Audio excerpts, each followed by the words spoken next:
We were both in the building last night as the Vancouver Canucks took a 2-1 series lead over the Edmonton Oilers. And you could say the Oilers, I mean, they've won a game in this series, and it's in spite of their goaltending still. Stuart Skinner has not been anywhere close to good. He's not been anywhere close to average. His numbers on the playoffs, not great. His numbers in this series, even worse. Last night, he didn't even get to come out for the third period. It was Calvin Pickard who got the call.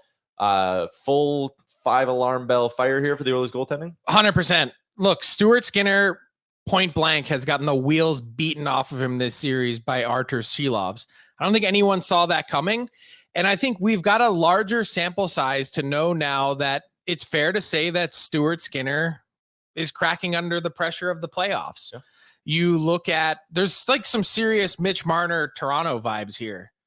Playing in his hometown, fantastic regular season contributor, critical cog in the wheel, and gets to the playoffs and has shown no ability to get it done. Marner's got a much bigger sample size, but I think it's fair to say now that we have enough of a sample size to say that Stuart Skinner is not getting the job done.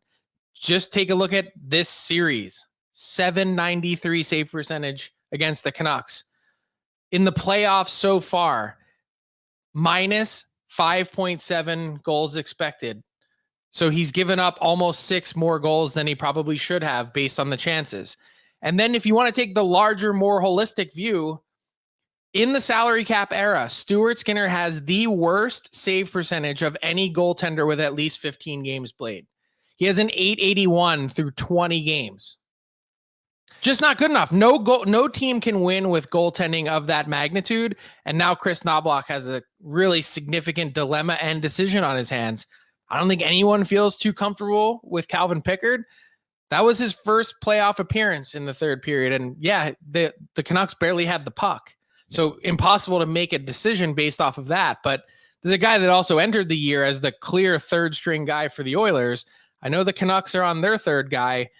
Totally different. But it's, yeah, totally different pedigree, everything. Young guy versus established guy who hasn't been able to get it done in the NHL. No easy decision here. As much as you think, okay, turn the ball over to Cal Pickard, does that actually give you the best chance to win? You could argue that with almost not even average goaltending, if the goaltending from Skinner so far had been just below average, like it's downright terrible, if it was like just below average, the Oilers are probably up 3-0 in this series right now. They don't blow it in game 1. Game 2, they won. And last night, if he stops one of the 2 weak goals he gives up. Yeah, I think it's fair to ask the question, can the Oilers just get a save? Like, how come it's Artur Silovs that rewind to the second period sequence the last 15 seconds? He makes 3 point-blank saves, and the Canucks are able to maintain that 4-2 edge heading into the third. Leon Draisaitl can make all the jokes that he wants about the post not being good goaltending. But last time I checked, there was a rush where Draisaitl came down the ice and Silovs made a good save in addition to the one that hit the post. Yeah. So, you can say whatever you want about Silovs, but he's turned in a 42 save performance last night, and he was good when it mattered most for the Canucks. Stuart Skinner has only been good in 1 game so far these playoffs. So what's your gut tell you for who does ultimately get the start in game 4, and where do you think they'll land? I would go with Cal Pickard because I'd want to change it up. And I think that the number of chances and shots that the Oilers are giving up are so low that you don't really need, to your point, you don't need A++ goaltending. You just need B-. You need just passable, is what it is. And they're not getting it. So I'd rather try and find out. And here's the other part. Think about Skinner last year. Every time Jay Woodcroft kept going back to him, he never found his game.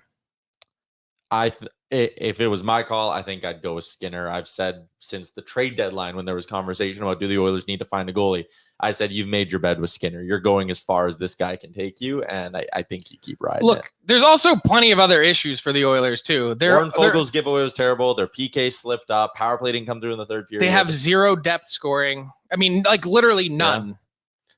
Who scored an even strength goal for the Oilers this series outside of their top dogs?